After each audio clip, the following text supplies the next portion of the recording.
Some guns age well, and some turn into total regrets. I've seen it happen more times than I can count. People drop their hard-earned money on something that seemed like a smart buy, only to realize later it was a mistake. I've owned a few of these myself. I've seen them jam, break, lose value overnight, and get ignored on the resale shelf like yesterday's news. We're not talking about weird imports or no-name knockoffs. These were big-name guns, popular, hype, but something went wrong. Bad triggers, safety issues, bad timing, poor support, and boom, value gone. This isn't a hit piece. It's honest talk from someone who's been in the game long enough to know what holds up and what ends up in the bargain bin. So if you're about to buy or sitting on one of these hoping to sell, pay attention. These are the 13 guns that are now straight up worthless. Let's get into it.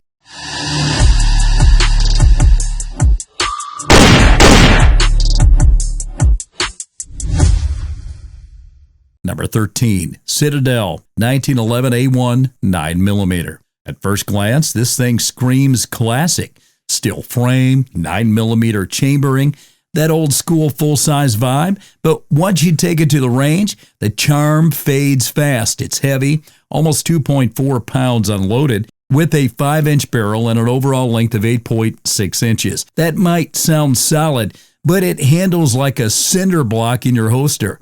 The trigger, mushy, the slide, gritty, and don't get too comfortable with a 10-round mag. Fitting issues and random lockback problems are way too common. Even the finish wears quicker than it should. It's one of those guns that looks like a deal until you actually shoot it. And here's the kicker in today's market. Nobody's lining up for bulky, unreliable steel when polymer pistols outperform it for less money. The resale value? It's not falling. It's already on the floor. If you bought one, you're stuck. If you haven't, don't. Now, number 12, the Walther PPQ22. This one had people excited. A rimfire pistol that looked and felt like a full-size tactical rig. But once the shooting started, the smiles faded. Chambered in 22 LR, it's got a 4-inch barrel. Stretch is 7.1 inches overall and weighs about 20 ounces unloaded. Lightweight, sure, but reliable? Not even close. With its blowback system, this thing chokes on bulk ammo like it's allergic to anything that's not premium. Light strikes, stovepipes, failure to feed, you name it. Even with a 12-round mag, it's hard to enjoy when every few shots require a tap rack bang drill. And here's the kicker. It was supposed to be the perfect trainer. Instead, it's more like a classroom in frustration. The trigger's decent, but that means nothing when the gun can't run. The market got wise, resales tanked, interest is gone, and used ones are stacking up like unsold DVDs. Cool idea, poor execution. Now, number 11, Sig Sauer SP2022. This one wants a budget-friendly way to get into a hammer fire duty pistol. It's chambered at 9mm with a 3.9-inch barrel, overall length of 7.4 inches, and tips the scale at around 29 ounces unloaded. It holds 15 rounds in a double-stack mag and runs a DA-SA trigger system. Sounds decent until you realize why it's been left in the dust. The real issue? Obsolescence. When its own manufacturer stops pushing support, that's a red flag. Holsters, upgrade parts, even basic aftermarket interest fading fast. The controls feel outdated, and compared to today's modular striker-fired pistols, it's bulky and clunky. What used to be a smart buy is now a stuck asset. Shooters want modern features, not leftovers from last decade. Resale prices have dipped hard, and they're not coming back up. If you're already holding one, it's hard to move. And if you're thinking of buying, don't. A market already voted. Now, number 10, the Hatsan Slugger. This one hit the shelves with a tactical look and a budget price tag, two things that usually don't end well together. It's a 12-gauge pump-action shotgun with an 18-inch barrel, 3-inch chamber, and a 5+1 capacity, and nearly 7.5 pounds and 39 inches long. It's got the size of a serious home defense tool, but once you rack it a few times, the truth comes out. The action? Clunky. Fit and finish? Rough. The controls feel stiff, and the overall build screams cost-cutting. It's the kind of shotgun that works until it doesn't. And in a world where smooth cycling and reliability matter, that's a deal breaker. It gained popularity during the buying frenzy, but now it's collecting dust on used racks. Resale value has dropped off a cliff and buyers are steering clear. It's not the worst out there, but when better options cost just a little more, this one's not worth the risk. Number 9, common budget AR-15 rifles, Diamondback, Anderson, etc. This batch exploded in popularity during the buying craze. Chambered in 5.56 NATO with standard 16-inch barrels,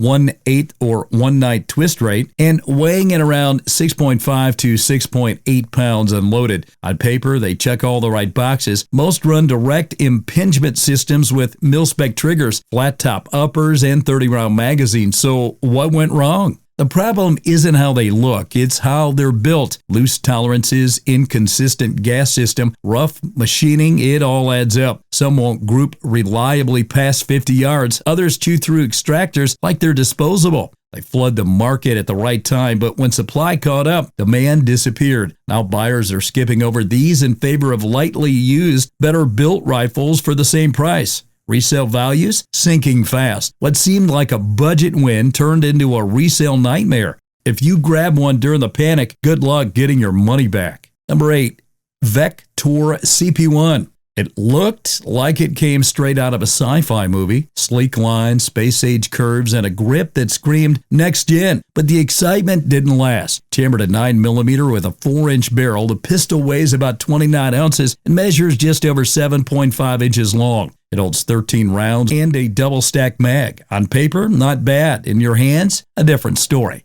The safety issue was a deal breaker, a real one. A factory recall flagged it for being unsafe to carry, even when engaged. That's not a small problem. Add in a weird trigger pull, awkward controls, and limited aftermarket support, and you've got a pistol nobody wants to mess with. Parts are rare. Resale is almost non-existent, and even fans of oddball guns have started walking away. It was flashy, it was different, but now it's dead weight in the market. Now, number 7, Remington RP9. This one was supposed to be Remington's big move into the striker-fired world, and it flopped hard. Chambered at 9mm, it came with a 4.5-inch barrel, an overall length of 7.9 inches, and tipped the scale at 26.4 ounces unloaded. On paper, it looked ready for duty with an impressive 18-round magazine. It even sounded like a serious contender, but things went downhill fast. The grip felt oversized and blocky, like holding a brick with a trigger. Ergonomics were a miss for most hands. The trigger,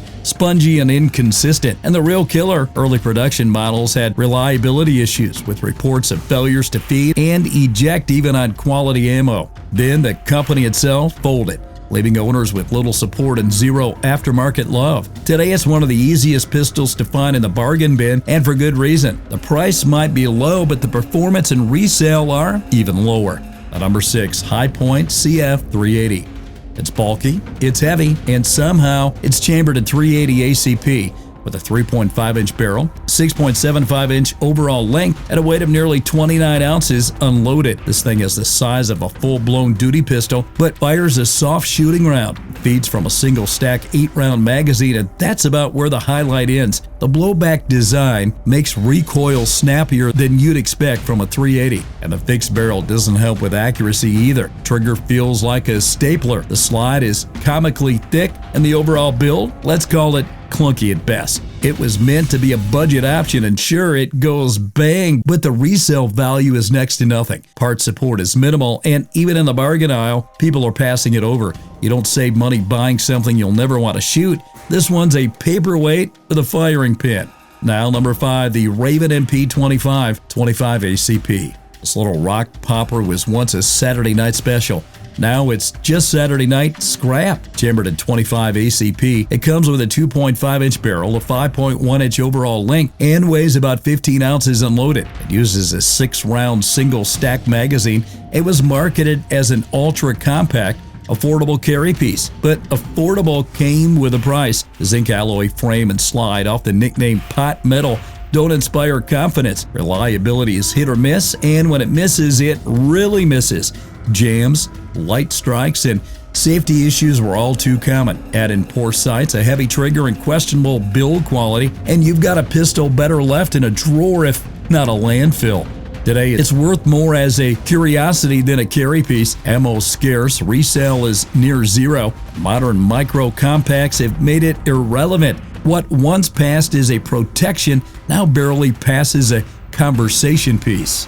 Number 4, Jimenez JA22. It's small, it's cheap, and it's got more problems than parts. Cheverton 22LR, this tiny pistol, comes with a 2.5-inch barrel, an overall length of just under 5.5 inches, and weighs around 12 ounces unloaded. Uses a 6-round single-stack magazine and was pitched as an affordable deep concealment option. Sounds practical until you try to shoot it. Misfeeds, failure to eject, broken firing pins, these aren't rare issues, they're routine. Safety mechanism is unreliable. The trigger is heavy and the overall feel toy-like.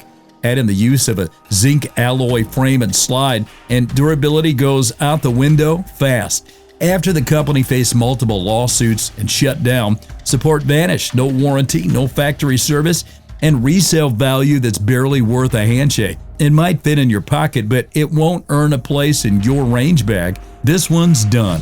Number 3, any firearm with uncorrected factory recalls. For example, the Remington 700.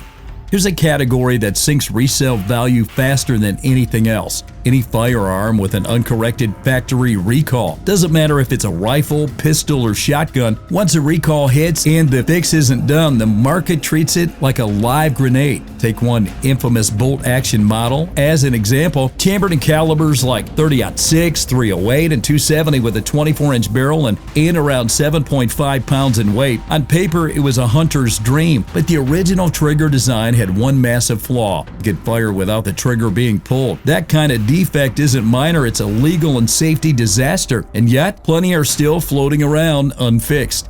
Buyers can run the other way. Sellers can't move them even if it shoots straight. Trust is gone. Value collapses instantly. If you're holding one and haven't done the fix, you're not just stuck, you're holding a liability. Now, number 2, the older generation semi-auto rifles. For example, the Bushmaster ACR. This was once hyped as the rifle to replace everything else. Modular, futuristic, and packed with promise. Chambered in .556 NATO, it came with a 16.5-inch barrel, weighed about 8 pounds unloaded, and used standard 30-round mags. It offered quick change barrel capability, adjustable gas systems, and folding stocks. On paper, revolutionary. In practice, not so much. The platform suffered from a sky-high price tag, limited aftermarket support, and poor timing. While the concept was sound, the execution lagged behind modern ARs that kept evolving at twice the speed and half the price. Even worse, it was discontinued, leaving owners with expensive rifles and shrinking parts availability. Modularity means nothing when you can't find the parts. Today it sits in a weird space, too outdated for pros, too expensive for casuals. Once the future of rifles, now a cautionary tale and overpromising and underdelivering. Market moved on and fast. And coming in at number 1, original Hudson H9, first gen with QC issues and orphan parts. This one had the entire gun world buzzing when it launched. A striker-fired pistol with a 1911 style trigger and low-bore axis. It sounds like the perfect mashup. Chambered at 9mm, it came with a 4.28-inch barrel, 7.63 inches in overall length, and weighed about 34 ounces unloaded. Magazine capacity, 15 rounds. Specs look solid, but then came the reality check. Early models were plagued with reliability issues, fitting problems, broken parts, and inconsistent performance right out of the box. Customer service didn't help because the company folded shortly after release. That left buyers with pistols with no parts, no support, and no fix in sight. Even though the design had potential, it became the definition of an orphan gun. Today, resale is nearly non-existent. It's not just about performance, it's about trust, and when a gun loses that, it's game over. This one tops the list for all the wrong reasons. That's the list. Some look good on day one, but now, total dead weight. If this saved you from wasting cash, hit like, drop a comment, and subscribe to All About Firearms for more no-nonsense gun talk. Stay smart, shoot straight. See you in the next one.